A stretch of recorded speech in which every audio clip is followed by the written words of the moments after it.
¿Cómo están, queridos amigos? Bienvenidos. Esto es Nuevas Voces en Agricultura, día martes. Ya estamos a 19 de marzo. Son las 13:06. Estamos comenzando una nueva edición de nuestro programa para conversar de actualidad política, marcado fundamentalmente por un tema que la verdad es que ha sido el mismo de ayer y que probablemente será el mismo que mañana, porque enfrentamos quizás uno de los estallidos de corrupción más profundos del último tiempo. Lo que hay en el caso del exdirector de la PDI, el tráfico de información, la filtración de información en materia de causas judiciales, el vínculo con el abogado Hermosilla, la cantidad de nombres que empiezan a circular en torno al caso, que sale el alcalde Queto Real, el alcalde Guevara y varias otras personas. Así que la verdad es que es bien interesante lo que podemos conversar sobre eso. Ya está con nosotros Claudio Salinas, director ejecutivo de la Coordinadora Nacional de Movimiento Ciudadano. Bienvenido, Claudio, ¿cómo estás? Muchas gracias, Tomás. Todo pasando a nivel nacional. Pero como diría la presidenta Bachelet, en temas de corrupción cada día puede ser peor. Cada día puede ser peor. Profe Silva, bienvenido, ¿cómo estamos? Muy bien, Tomás, muchas gracias. Feliz de compartir un nuevo panel con Claudio y contigo. Partamos por lo primero. Solicitó prisión preventiva para el exdirector de la PDI, la Fiscalía. Se asegura incluso que enviaba fotos de oficios al abogado Hermosilla, en fin. Hay no solo, porque originalmente se evaluaba la posibilidad de que hubiese vulneraciones a ciertos artículos de la ley de delitos de la unidad de análisis financiero, pero hoy día ya hay eventuales vulneraciones además al Código Penal, hay filtración eventualmente de información,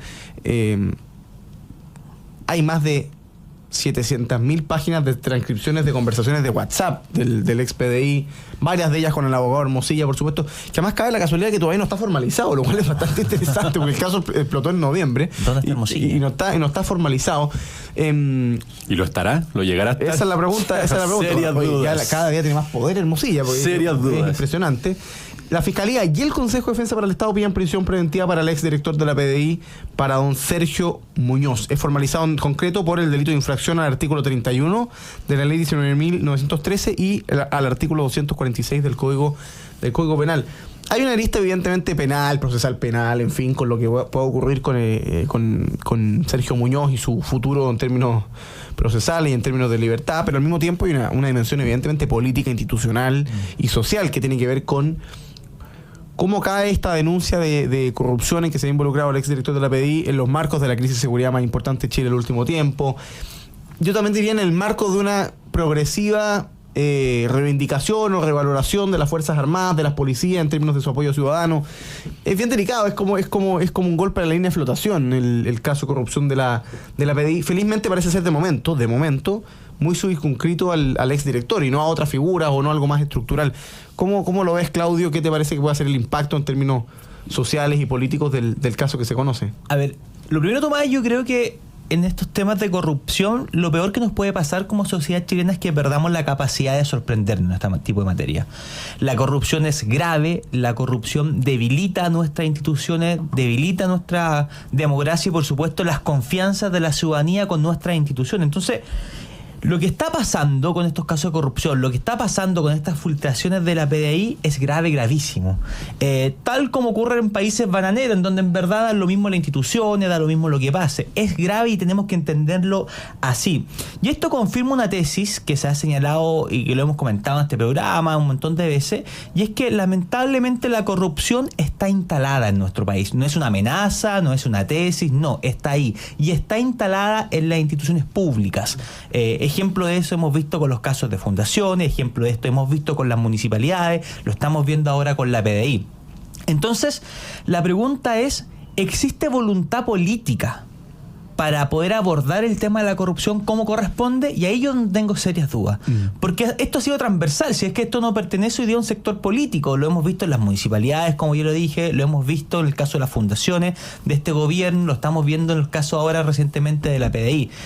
El tema y lo que nos tenemos que responder, bueno, ¿hasta cuándo la sociedad chilena tolera que la corrupción siga ingresando y se siga adueñando de la agenda? Yo creo que aquí el gobierno, con lo que está pasando, está tomando palco en esta materia, pero aquí el gobierno debe tomar una decisión. Porque ¿cómo una democracia, por ejemplo, permite, una democracia que nos jactamos de ser una democracia seria, que sí, permite como que un personaje como Hermosilla pueda pasearse por todos los poderes del Estado, tenga un poder tan importante que logre que un director de la PDI le entregue información, y una serie de materias que hemos visto con los casos que se han denunciado anteriormente de Hermosilla? Hermosilla. Por tanto, aquí hay que tomar una postura y los líderes políticos tienen que tomar una postura integral a favor de poder transparentar y también de mayor fiscalización. Mira, todos los casos que hemos visto de Fundación, el que vimos ahora del director o el exdirector de la PDI, han salido a la palestra pública porque lo han denunciado los medios de comunicaciones.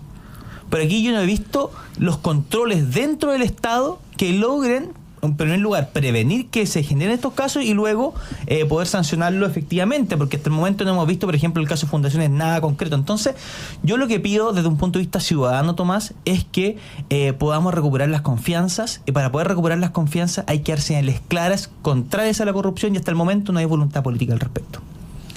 Le doy la palabra al profe Silva, pero una de las gracias de tener el programa a la 1 de la tarde es que yo soy un asiduo lector de La Segunda, que siempre sale como a esta hora y siempre trae alguna papita interesante. Por ejemplo, trae parte de la transcripción de lo que fueron las declaraciones de Sergio Muñoz ayer. Y mira lo que dice Juan Carlos Manríquez, que es el abogado del exdirector de la PDI. Dice, Hermosilla le dice al director de la PDI, yo soy el abogado del presidente, y por esa razón el director de la PDI le da acceso a los oficios de la investigación en los marcos del caso Dominga, que involucra a la familia Piñera Morel y que de hecho fue bastante polémico en su minuto. Después el presidente Piñera de hecho fue sobreseído de manera definitiva posteriormente a su muerte. Pero mira la Hermosilla, soy el abogado del presidente. Cuestión que hasta lo que sabemos no es verdad. De hecho hay un comunicado dando vueltas del abogado del presidente, el abogado penalista del presidente Piñera, de quien fuera en su minuto, que es José Domingo Acosta, que decía que la Hermosilla no tenía ni una relación legal ni de representación jurídica del presidente Piñera. Pero uno empieza a ver cómo operaba Hermosilla y cómo al mismo tiempo dice acá el exdirector de la PDI que entregaba los oficios para proteger a la institución presidencial. O sea, filtra información supuestamente para proteger no solo a Piñera, sino también a la institución presidencial. Es bien, tiene harta rama, profe Silva, este caso.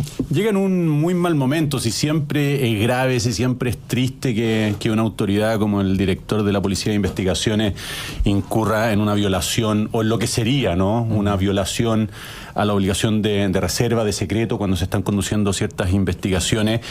En el contexto actual del país es particularmente penoso, particularmente grave, porque no podemos disociar la crisis de seguridad con los actores llamados a superarla. Y entre ellos, obviamente, que la Policía de Investigaciones ocupa un lugar muy importante. Y si bien, no sé si lo decía Claudio, lo decías tú, o no lo decía nadie, lo digo yo, hay que separar a la persona de la institución, y el juicio que pueda hacerse de estas conductas tiene que circunscribirse a la persona del exdirector general de la PDI.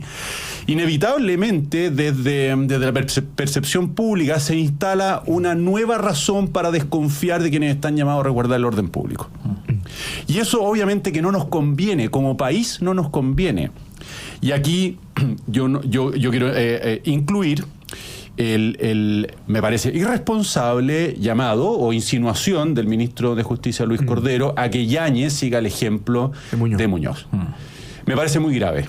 Me parece muy grave porque de alguna manera confunde al público, haciéndole creer que las circunstancias de la renuncia de Muñoz son equiparables a las circunstancias para que Yáñez renuncie, cuando son circunstancias muy diferentes. Ya hablaremos de Yáñez, espero, a mí es un tema que me interesa mucho, pero creo que es tremendamente irresponsable, ¿no? Y en ese sentido, un tirón de orejas para el gobierno, que debiera estar, ¿no es cierto?, como hizo el Partido Republicano a propósito, ¿no?, un llamado a que el gobierno preste todo su respaldo político a las instituciones de fuerzas de orden y seguridad del país, del Estado, ¿no? Policía, Investigaciones y Carabineros. Y cuando uno ve justo lo contrario, ¿no? No le han pedido la renuncia a Yáñez, pero bueno, ¿qué más explícito se puede ser que lo que ya fue el ministro de Justicia? Fíjate que la lista que plantea Luis Alejandro es bien interesante porque, claro, en este caso, que ya resulta, en el caso estoy pensando del director general de la PDI, el señor Muñoz, que resulta tan escandaloso y que se han ido conociendo antecedentes de manera tan rápida, que además dice relación con el caso audios y con alguien que ya estaba siendo imputado, que es Hermosilla. Es decir, acá hay un caso efectivamente de momentos de responsabilidad. Bueno, las responsabilidades penales siempre son personalísimas, pero que de momento está circunscrito única y exclusivamente a la actuación de Sergio Muñoz. El caso por el que está, y por el que eventualmente va a ser formalizado el general director de Carabinero,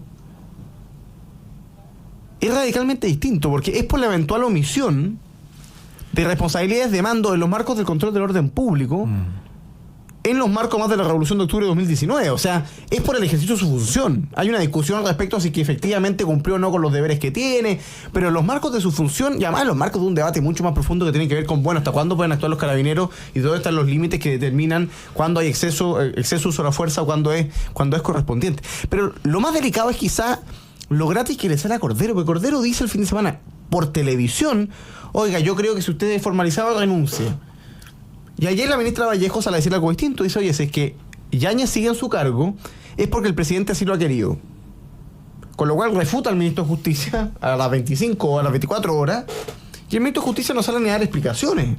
Entonces, está en el nivel de responsabilidad de este gobierno que toleramos que un ministro que además no tiene relación funcional con Carabineros, porque no dependen de ellos, le piden la renuncia por televisión al general director de Carabineros, y el día siguiente sea refutado por la vocera. Pocos minutos después conocemos imágenes en que figura la ministra del Interior con el general director de Carabineros conversando en una actividad del día ayer en la que participó Yáñez y en la que estaba el presidente Boric, y nadie dice nada, ¿no? Mientras hay una discusión en el oficialismo porque el Partido Comunista pide que salga Yáñez, es decir, dice que hay un puro criterio, se han formalizado los dos para afuera, en un intento obviamente de persecución. Y por otra parte el Partido Socialista y Paulina Bodanovich ayer salieron a decir, oiga, el caso de Yáñez es distinto. Entonces, ya la irresponsabilidad, la confusión, las dobles versiones, las inconsistencias o la falta de acuerdo al interior del gobierno en casos muy delicados son bastante preocupantes, Claudio Salinas. Efectivamente, yo creo que, bueno, hay que distinguir distintos planos acá con respecto a Yáñez. Lo primero es, no se puede equiparar lo de Muñoz con Yáñez. O sea, yo creo y puedo decir de una mirada ciudadana, lo que uno ve que se está haciendo con Yáñez es una persecución política de una fiscal en particular respecto a circunstancias muy difíciles que se vivieron en el país, en donde Carabineros fueron quienes en cierta medida sostuvieron nuestra democracia. Recordemos que habían sectores radicales de extrema izquierda que estuvieron dispuestos a derrotar a un gobierno electo democráticamente, estuvieron dispuestos a quemar nuestro país, y quienes hicieron frente a esos actores radicales de ultraizquierda fueron justamente nuestros carabineros. Y por tanto, yo creo que todos aquellos ciudadanos que estamos conscientes, que defendemos la ley, que defendemos el orden, que estamos a favor del Estado de Derecho, por supuesto que estamos agradecidos del trabajo que realizó Carabineros. Por supuesto que el trabajo siempre es dentro del Estado de Derecho y nada fuera del Estado de Derecho, y eso uno siempre tiene que estar muy consciente de aquello. Por tanto, eso ya es una situación muy distinta a la filtración de datos de materia de investigación que hizo el general director de la PDI. Por tanto, lo que hace el ministro Cordero de intentar equiparar ambos escenarios es totalmente una mala maniobra del ministro de Justicia. Y eso nos lleva justamente al gobierno en esta materia. Y es que aquí cada ministro se manda y dice lo que quiere. Y eso delata la falta de conducción que hay dentro de este gobierno. Yo creo que este gobierno, a 2 años ya de ejercicio del cargo, ya no aprendió. Vamos a terminar en estos próximos 2 años con un gobierno que no hay conducción política, que nadie sabe quién es el que hace la pega, en donde lo que vemos desde afuera es que hay una ministra del Interior que hace las veces también de presidente de la República, porque nadie sabe lo que está haciendo el presidente de la República, y la única que responde, da la cara, es la ministra Toá. Y sale un ministro de Justicia señalando por televisión a todos los chilenos que el general director de Carabineros debe renunciar. Yo creo que eso no procede, no es lo que se debe. Sigue la tesis del Partido Comunista por lo pronto. Por tanto, yo creo que desde un punto de vista ciudadano, Tomás, vemos esta diferencia que existe entre ambos casos. Y el tercer elemento que hay que distinguir es que en los momentos de mayor necesidad de apoyo policial, dada la grave crisis de inseguridad que se ha provocado durante este gobierno del presidente Gabriel Boric, que ya está en su cúspide, o sea, nunca hemos tenido tanta sensación de inseguridad bajo este actual gobierno, es que señal equivocada, se intenta debilitar a instituciones tan importantes como Carabineros, y por tanto yo creo que se dan pésimas señales al respecto. Profe Silva. Volviendo a la solicitud velada del ministro de Justicia para la renuncia del general Yáñez, yo no tengo las palabras textuales, alguno las tiene, me las complementa, por favor, pero básicamente lo que vino a sugerir es, mire, si la autoridad, o por lo menos alguna autoridad de gobierno he visto, si el general director es formalizado, debe renunciar. ¿No? Y esto yo lo encuentro gravísimo, sobre todo viniendo del gobierno, porque si viniera de la oposición, claro, yo lo puedo entender, pero viniendo del gobierno lo encuentro penoso. ¿Y por qué? Por lo fácil que resulta formalizar al general director de Carabineros. O sea, recordemos que tenemos una fiscalía activista de izquierda en la fiscal Chong, Javier Armendáriz no lo hace mal, que nos consta, y esto no hay que aportar mayores pruebas porque son conocidas por todos, que han perseguido a Carabineros. O sea, en el marco del estallido y todo lo que ha seguido desde entonces, se puede reconocer un patrón que va destinado a debilitar la institución de Carabineros. Al juego de Ruti también. Se suman varios actores, Por ¿no? supuesto. Pero ¿quién es la que está detrás de la querella? La fiscal Chong, Javier Armendáriz. Entonces, formalizar... Y quiero añadir que, tú lo decías, Tomás, ¿cuál es la razón por la que están solicitando la formalización del del general director de Carabineros? La omisión que termina con lesiones graves, o la omisión de delitos de derechos humanos que terminan con lesiones graves y muerte. La omisión. ¿Qué significa esto? Y esto es lo más grave para mí. Que si tú le das espacio para que la Fiscalía y los tribunales, sin el respaldo del gobierno, puedan perseguir a la máxima autoridad de Carabineros por la omisión en delitos de derechos humanos, lo que está pasando en la práctica es que tú le transfieres a la Fiscalía y a los tribunales de justicia la decisión acerca de qué es lo que la máxima autoridad de Carabineros debe hacer o debe dejar de hacer. Porque la diferencia entre la acción y la omisión es que la acción está parametrizada y tú tienes una regla que dice esto es lo que tiene que hacer. ¿Lo hizo o no lo hizo? Es re fácil. Pero cuando tú persigues a algo por lo que dejó de hacer, el universo es infinito. Y por lo tanto tú le estás entregando al final la conducción política, ¿no?, de Carabinero a la Fiscalía y a los tribunales de justicia. Y eso es para mí lo más grave. A eso súmale, por supuesto, el contexto que ya conversábamos de inseguridad creciente, en donde resulta que la máxima autoridad de la organización o de la institución más importante a la hora de resguardar el orden público está siendo cuestionada, ¿no? Insisto, por un delito que te abre las puertas para que sea desde el Poder Judicial, desde la Fiscalía, que nos digan qué es lo que debió hacer. Yo se lo encuentro gravísimo. Hagamos la primera pausa comercial, queridos amigos. Estamos conversando acá en Nuevas Voces de Agricultura con el profesor Luis Silva, con Claudio Salinas. Aprovecho de saludar a todos los que nos escriben. Vamos a hacer la misma solicitud que ayer, porque ayer hicimos un ejercicio muy simpático. Siempre tenemos cientos de personas viéndonos en YouTube, en fin, que nos escriben, pero vemos pocos me gusta. Entonces ayer pedimos los me gusta. Oye, inmediatamente se duplicaron. Entonces vamos a hacer la misma solicitud. Usted que nos está viendo en YouTube, póngale me gusta al video, así llegamos a más personas con esta conversación. A la vuelta de la pausa nos vamos a cambiar de tema, porque empiezan a haber polémica en materia municipal. Hemos estado conversando varios días por lo que pasa en Las Condes. Viene hoy día tratado en la segunda a propósito del rol de Evelyn Matei. Pero Paulina Bodanovich también quiere competirle a Iracy Hasler en la comuna de Santiago, donde la oposición parece ser que aún no define un candidato. Vamos a conversar de eso, de política, a la vuelta de la pausa en esta conversación en Nuevas Voces, en pocos minutos aquí por la 92.1. Estamos de vuelta, queridos amigos, con su programa Nuevas Voces en Agricultura. Estamos conversando con el profe Luis Silva y con Claudio Salinas, acá en la 92.1 FM. Y antes de retomar la conversación, habíamos anunciado un tema, pero vamos a saludar a quienes hacen posible nuestro programa. Posgrados de la Universidad San Sebastián cuenta con más de 100 programas en diversas áreas del conocimiento. Son más de 14.000 los egresados que han preferido sus magíster, diplomados, postítulos y especialidades. Conoce más en posgrados.uss.cl.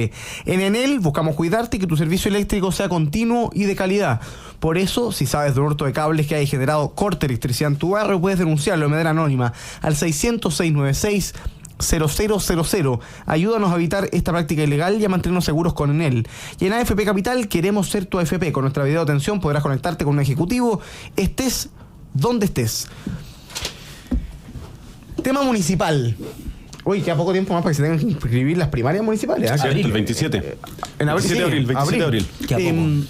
A ver, hay comunas emblemáticas. En la oposición vimos en las últimas semanas la discusión estuvo centrada fundamentalmente en Las Condes, ante la candidatura de Marcela Cubillo, ante la falta de unidad o de consenso que generaba la eventual candidatura como a la reelección de Daniela Peñalosa. Eso quizás ya bajó un poco la temperatura, ha ido muriendo con el pasar del tiempo. Marcela Cubillo está buscando firma, va a ser candidata, ya lo anunció a todas partes, así que seguir quejándose era un poco absurdo. Y mi interpretación de las cosas es que Daniela Peñalosa en su última entrevista, en la tercera, cuando dice yo voy a la reelección, pero si Matei me pide otro desafío, en definitiva está diciendo que se baja y que en algún minuto se va a bajar. Claro. Eso es lo que interpreto como un lector sin mayores antecedentes, porque evidentemente eso tendrá que decirlo la UDI. Las Condes por la oposición ha sido tema. Santiago, la comuna de Santiago, donde la actual alcaldesa es Iracy Hasler, comunista, ha sido tema para la oposición. De hecho, el Partido Socialista hace rato le tiene ganas a Santiago y no ha dado por hecho que Iracy Hasler vaya a la reelección como candidata única del oficialismo. Se hablaba la posibilidad de que compitiera Calderón por el Partido Socialista. Hoy día la presidenta del Partido Socialista, Paulina Bodanovich, pide primarias, ¿no? Que es bien interesante porque Santiago, es una de las comunas emblemáticas de las elecciones municipales. Por supuesto, en la oposición también se está mirando con buenos ojos la posibilidad de disputarle el cargo a Iracy Hasler. Parecía ser que no hay candidato todavía. Sonó Felipe Alessandri, está sonando Rodrigo Delgado. En fin, hay una serie de nombres dando vuelta. Pero obviamente Santiago, la comuna de Santiago Centro, es quizá una comuna particularmente emblemática del punto de vista del impacto que tiene por ser la comuna capital, en fin, y porque suele ser una comuna donde la disputa electoral es muy interesante, ¿no?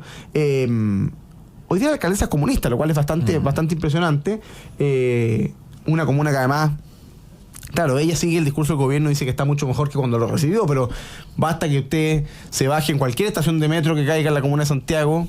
Y la verdad es que la situación es bastante penosa. ¿Para qué decir los lugares donde están las universidades, el centro de Santiago, los barrios más tradicionales, la plaza de armas? Es una mezcla de comercio ambulante, droga, oscuridad, graffiti, manifestaciones. Es decir, la verdad es que es bastante penosa la situación en la que está el centro de Santiago. Súmala a eso la típica actitud poco patriótica de los privados chilenos. Entonces la verdad es que todo el mundo se fue del centro, no hay nadie que haya dicho hoy armemos un consorcio y veamos cómo metemos lucas para recuperar acá. Todo el mundo partió, está todo el mundo instalado en el golf, digamos. Yo iría salvo algunas empresas, me consta que CMPC sigue ahí, y un par más, pero la verdad es que casi todas se han ido. Entonces estamos con una lógica como de abandono del centro, y sin embargo, y yo creo que a mí me parece que eso es lo que ve, ¿por qué quería decir esto? Eso es lo que ve Bodanovich cuando dice, oye, no demos por hecho que Iracy Hasler va, porque la verdad es que, claro, Iracy Hasler, ¿por qué gana? Hagamos un poco de historia. La elección municipal, la última, fue el 2021. Y fue el mismo día que la elección de la primera convención constitucional. Tal cual. El profesor Silva se acordará porque fue candidato. Estaba pensando, iba a decir, esta no fue la del profesor Silva, pero técnicamente sí. Fue en mayo. El peor resultado de la derecha en su historia. En la pésima idea del gobierno de turno de juntar elecciones. Claro. Una local con otra eminentemente política como era la de la convención después de un plebiscito 80-20, o sea, el peor de los escenarios. ¿Qué ocurre? Felipe Alessandri duplicó su votación respecto a su elección en la que sale electo el 2016 y aún así pierde con Iracy Hasler, ¿no? En el mismo día en que una convención se elige 2/3 para la izquierda, o sea, en una elección evidentemente muy positiva para la izquierda. Hoy día el escenario es distinto. Primero porque la alcaldesa es comunista, con lo cual puede haber un alto voto anticomunista. Segundo porque es una alcaldesa de gobierno, con lo cual uno podría pensar que el eje oposición, oficialismo, es muy favorable a la oposición. Y tercero, porque evidentemente la figura de Felipe Alessandri, por ejemplo, de volver, puede generar algo interesante, una posibilidad real de disputarle el cargo de Iracy Hasler. Parece ser que eso es lo que está viendo Bodanovich. ¿Cómo crees que se va a resolver Claudio Salinas en la situación de Santiago? Y al mismo tiempo, ¿qué crees que va a hacer la oposición? Pues la oposición de momento no tiene candidato. Sí. Pero yo creo que estamos como a 7 meses de las municipales ya. Y las elecciones municipales, como son en otros países, vienen a ser acá en Chile como estas elecciones de medio tiempo. Porque no solamente es una señal o un termómetro de la gestión del gobierno, porque la gente va a evaluar este gobierno en las municipales, sino que también anticipa los resultados de las próximas presidenciales. Pero lo más importante es que se escogen los alcaldes, los concejales, también van los gobernadores regionales, qué sé yo, y consejeros que van a incidir directamente en la calidad de vida de las personas. Y hay algo que se ha demostrado particularmente en la Comuna de Santiago, es que no da lo mismo quien esté ejerciendo el cargo.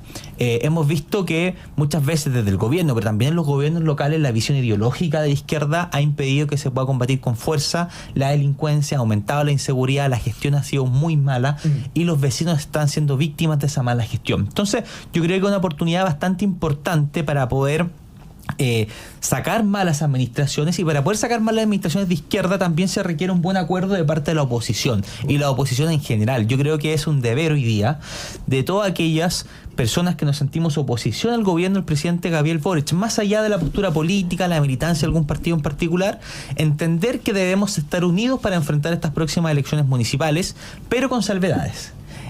Porque hay ciertas comunas que, dado su padrón, su historial electoral, pueden competir sin ningún tipo de problema distintos candidatos que representen la oposición. Y sabemos que va a ganar cualquiera de ellos. Y hay que ojalá la ciudadanía, que exista libertad en aquello, qué sé yo.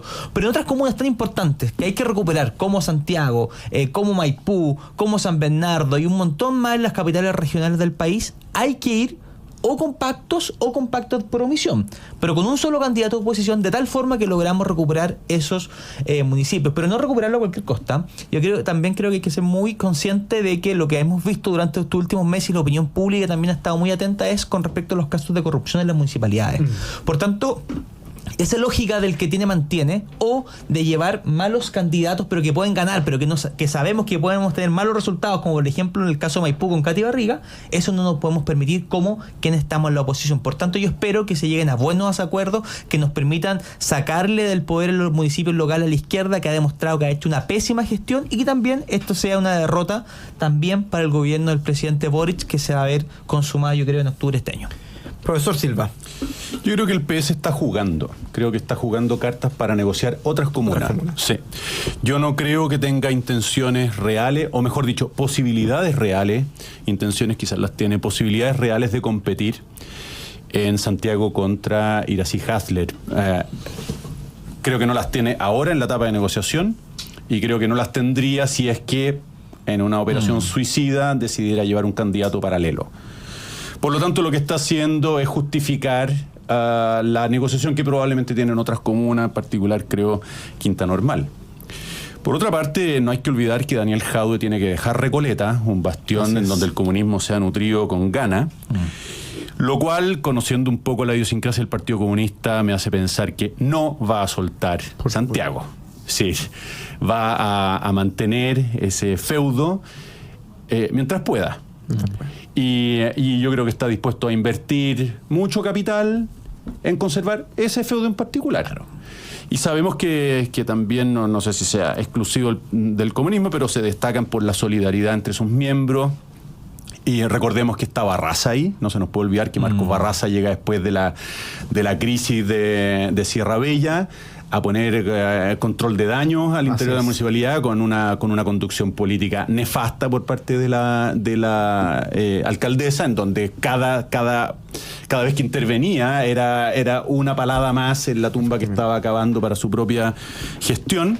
Marco Barraza está ahí. La eficacia de su intervención es notoria porque desapareció el tema. Completamente. Y Jadue, yo estoy seguro de que va a ir a acompañar abierta o solapadamente la candidatura de su correligionaria, Iracy Hasler. Hay un fenómeno aquí que habría que verificarlo, simplemente lo pongo para llamar la atención, de la migración de domicilios electorales.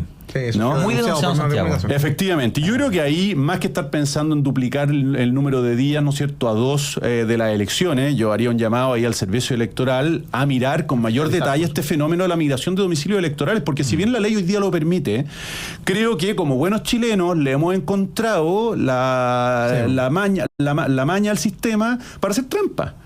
Y entonces al final tú estás decidiendo elecciones locales en donde es tremendamente importante que quien vive en la comuna vote por su alcalde para arrastrar miles de personas que pueden darte vuelta una elección. Lo tuvimos, yo creo que ese fue el fenómeno que explica que haya ganado Josefa Errázuriz en su momento en Providencia.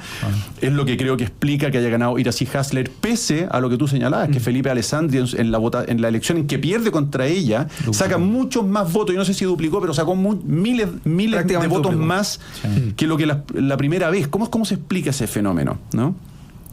Y por último, lo último que quiero poner a propósito del análisis, ¿no?, de la municipal, particularmente en Santiago, es el escándalo de corrupción que sigue allí latente, de Sierra Bella. O sea, ahí no se ha puesto punto final a la investigación, y una investigación grave. Es una investigación que en su momento, cuando estaba ocupando las primeras planas de la prensa, indicaba que la alcaldesa sabía perfectamente de los avalúos, había intervenido explícitamente en los consejos municipales. Claro, la responsabilidad quiso culpar a los tasadores. ¿Te acuerdas que estaban en un grupo WhatsApp? Se había toda una dinámica que se cayeron varios funcionarios municipales de exclusiva confianza de la alcaldesa. Obviamente que aquí no estamos haciendo responsable a nadie porque hay una investigación judicial en curso. Pero es un llamado a no olvidar que esa circunstancia de aquí a la elección puede estallar. Recordemos el caso de Karina Oliva. Claro. Karina Oliva iba a ganar la gobernación de Santiago. La iba a ganar. Pero estalla el escándalo del desayuno de los 50 palos. Exactamente. Acuérdate que le allanaron la sede a Comunes. Y se acabó con muchos votos, pero perdió. ¿Cómo va a jugar ese ingrediente en esta próxima elección municipal de Santiago? Claro. Oye, quiero aprovechar de saludar antes de irnos a la pausa a todos los que nos escriben aquí desde YouTube, a Rodrigo, a Raúl, que siempre nos escribe desde Suecia. Le mando un gran abrazo a Raúl ahí a Suecia. Rodrigo, Regina, a Nemesio que nos escribe, Andrea, nos hacen preguntas bien interesantes, ¿eh? Lo comentaba la pasada el profe Silva. Quiero hacerme alguna pregunta de Pamela Palomino. Dice, hola, no entiendo. ¿Por qué pelean por comunas como Las Condes, Puente Alto y nada de candidatos por Viña? ¿Hay alguna razón? ¿Valemos menos? Mañana va a estar acá Juan Pablo Rodríguez, director ejecutivo de la Fundación Piensa, de Viña del Mar, quien ha sido candidato allá, que espero que vuelva a ser candidato. Le vamos a preguntar qué está haciendo la oposición en Viña para llevar buenos candidatos. Pero efectivamente, Viña y Valparaíso son dos comunas muy importantes, con dos alcaldes muy malos. O sea, una invitación a Paloma a sintonizarnos mañana. Paloma. Después nos preguntan, lo comentaba el profe Silva, ¿qué opinan de hacer las elecciones en 2 días con este gobierno corrupto? Sería un desastre. A ver, esta es mi opinión personal. Yo creo que aquí hay que evitar las teorías conspiranoicas, pero al mismo tiempo ser responsable. Es decir, yo no caería en la lógica que aquí se van a robar la elección o alguien está buscando robarse la elección, porque la verdad es que Chile, si se puede apreciar de algo, que salvo de cosas muy en el margen, de mal manejo de las actas, en fin, y de los traspasos de voto en mesas muy particulares, tiene un sistema eleccionario y además una institución a cargo que funciona de manera bastante ejemplar. Ahora, a mí me parece que si es que hay un problema, como denuncia el presidente del CERVEL, que a mí me parece que es atendible, si él dice, oye, primera vez con voto obligatorio e inscripción automática, que van a haber 4 elecciones juntas y que además son con papeletas muy grandes, porque la de las concejales es muy grande, la de los cores es muy grande. Es decir, que va a ser complejo el día de la elección y se pueden hacer filas y en fin, se puede generar molestia. A mí me parece que la opción menos razonable es votar en 2 días. O sea, hay muchas otras medidas previas que uno podría explorar. Oye, más locales de votación, más mesas, evaluar extender el horario. Nosotros votamos hasta las 6 de la tarde, ¿por qué no votamos hasta las 8? Sí, a fines de octubre quizás hay luz. Bueno, veamos otras alternativas que efectivamente exponer a que los militares tengan que resguardar durante las noches las urnas. Porque en un país, seamos honestos, en un país en que entran a robar a la mitad los ministerios del gobierno, unos tipos que se hacen creer sobrinos de Jackson, la verdad es que bueno, da para dudar de... Y ojo que se robaron no una urna, una caja fuerte. Una computadora y todo, o sea, bueno, da para pensar... ¿Qué costará una urna con votos? Sí, porque entonces yo en eso todavía ser muy responsable, sin pensar que aquí alguien se quiere robar votos, pero sí, oye, tratemos de ser lo más responsable posible. Saludo también a David, que nos escribe, saludos para todos, hace 40 años que vivo en Santiago y nunca esta comuna ha estado tan en el suelo. El candidato que respete a los vecinos, devuelve a la comuna, va a ganar. Absolutamente de acuerdo. No solo necesitamos buenos alcaldes, sino también buenos candidatos, y yo estoy seguro que el Partido Republicano está preparando una gran lista de candidatos a concejales, que es muy importante para fiscalizar ahí en la comuna de Santiago. Carolina Mendoza, en fin, tantos otros. Alguien dice tan flojos los likes y son gratis, efectivamente. Así que los que no le han puesto me gusta, dedito para arriba, nos vamos a la pausa y volvemos con el profe Silva y Claudio Salinas acá en Nuevas Voces de Agricultura. De vuelta, queridos amigos, con su programa Nuevas Voces en Agricultura. Agradezco a todos los que nos están escribiendo. Hay harta participación aquí en el chat en directo. Les mando un abrazo a todos, les agradecemos como siempre su sintonía.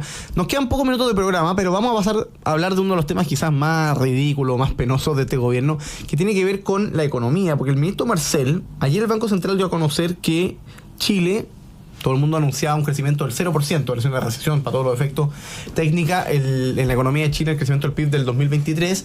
Ayer se dio a conocer que, y fue una sorpresa para el mercado, Chile había crecido un 0,2%. Que obviamente en relación al crecimiento vegetativo de la población no sirve para nada, pero es menos malo, si queremos, que el 0,0% que estaba presupuestado. Tanto que el ministro Marcel salió a celebrarlo.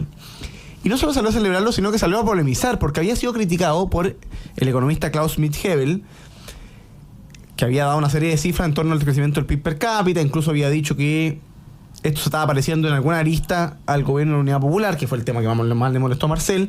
Y ayer Marcel salió a decir que estaba muy equivocado este economista de apellido compuesto, ¿no? Dijo, en ese concepto muy propio de un ministro de Hacienda, metido en el barro total, con cualquier... Pero en fin. Y le contó Schmidt-Hebel ayer en una radio amiga, en la radio Duna, diciendo que el ministro Marcel estaba equivocado y tenía el monopolio de las equivocaciones, sin ir más lejos.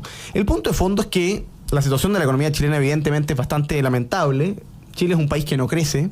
Y además el ministro Marcel es muy optimista respecto a este año. Dice que en el mejor de los casos podría crecer durante el 2024 un 3,7% Chile.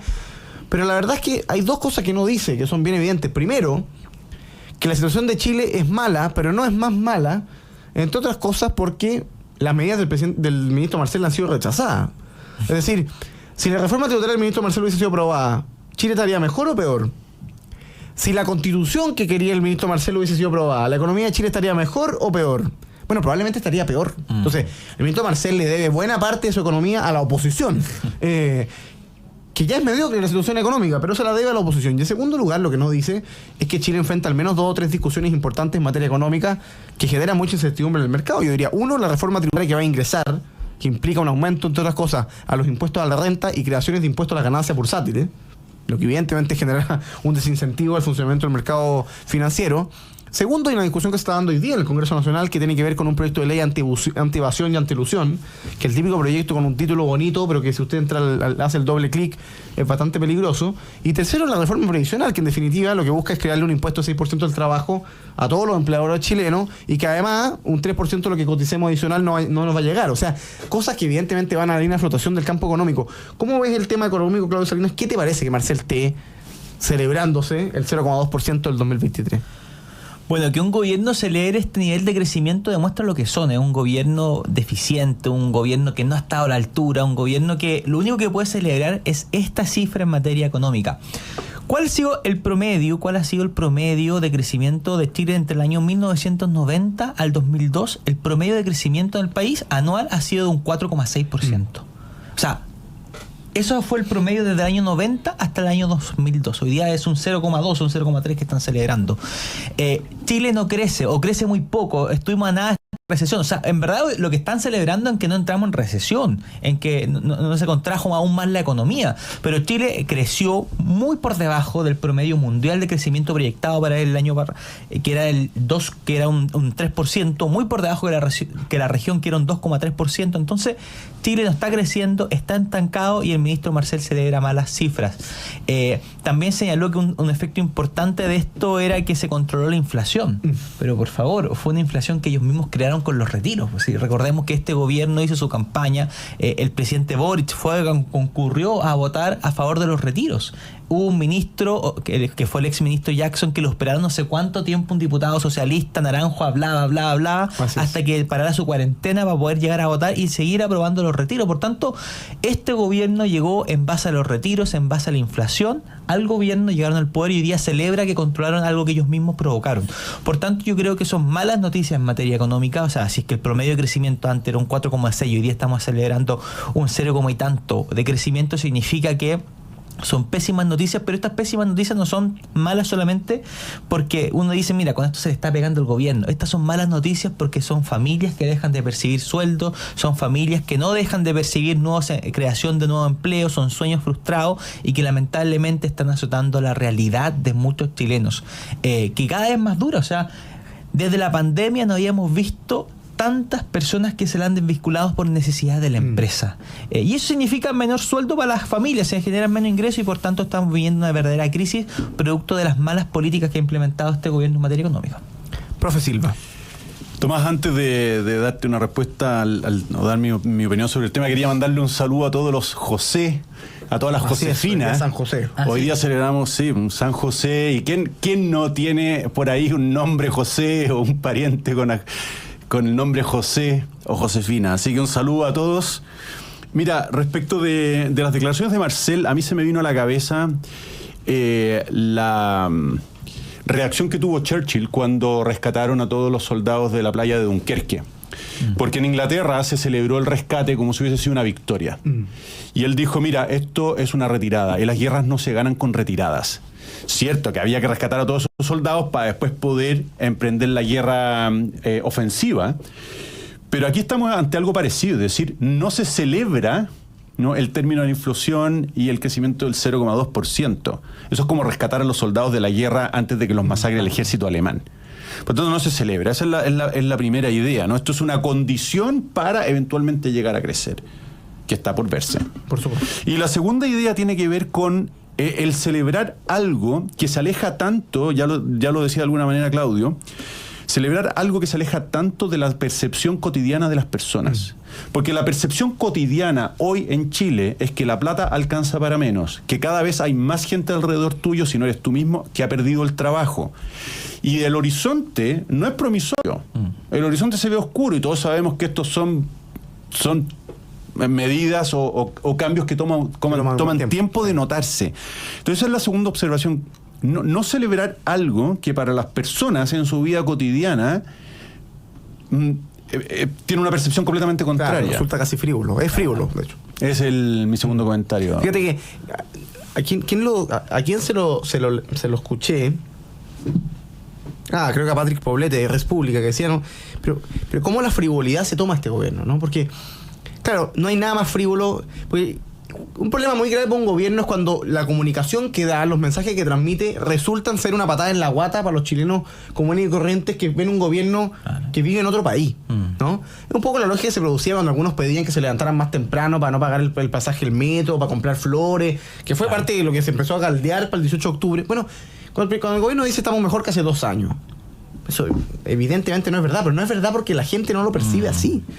No, y además que dato mata relato. Además, efectivamente, y súmale en el caso económico, porque lo decía Claudio, decenas de miles de expulsiones por necesidad de la empresa, paralización en la creación de empleo y en realidad un aumento del desempleo bastante progresivo. No hay crecimiento económico, por lo tanto no hay crecimiento de los salarios. La inflación, claro, el ministro Marcel la celebra, pero en realidad 3/4 de la inflación fueron producto de los retiros, y además el control de la inflación 3/4 apega es de las medidas del Banco Central, no es el ministro Marcel. De hecho, si hubiésemos aprobado la constitución del ministro Marcel, el Banco Central tendría la mitad de la autonomía que tiene hoy día. O sea, la verdad es que está en la inconsistencia que llega a ser frívolo, ¿no? Que llega a ser casi ofensivo para los chilenos que este gobierno viva en un mundo tan paralelo, y por lo tanto lo que uno esperaría de cara al futuro, y un llamado a la oposición, es a que rechace la reforma de tributaria. Yo creo que hay que rechazar tanto la de anti-evasión y anti-ilusión, salvo que sea corregida bastante estructuralmente, y al mismo tiempo la reforma que busca aumentar los impuestos. Y por otra parte, que sea muy claro en materia previsional, de modo que le demos algo de estabilidad al mercado, y al mismo tiempo empecemos a proponer cosas que busquen incentivar la inversión y generar el crecimiento. Estoy pensando en importantes reducciones de impuestos, en importantes incentivos a la inversión, en nuevas exenciones. Hay que pensar un Chile que dejó de crecer, y para eso hay que pensar como se pensó en los 80. ¿Qué se hace para que Chile vuelva a crecer? Y subir los impuestos no es la mejor receta. Claudio Salinas, Luis Silva, se nos acaba el programa, 13:56 minutos. Gracias por acompañarnos como cada martes, sacar nuevas voces. Un gusto. Que estén muy bien. Gracias a ustedes, queridos amigos, por su sintonía, por sus comentarios. Los invitamos a poner me gusta antes de salirse de la transmisión. Ya saben que el me gusta es mi sueldo, dijo el profesor Silva en una pausa, así que vamos a hacerle caso. Me gusta ahí, dedito para arriba, ya viene Deporte en Agricultura. No solo póngale me gusta, quédese en Agricultura TV, en la 92.1, ya viene Deporte en Agricultura, y nosotros nos reencontramos mañana miércoles, como cada día, acá a las 13 horas, en Nuevas Voces. Que estén bien, chao, chao. En Agricultura fue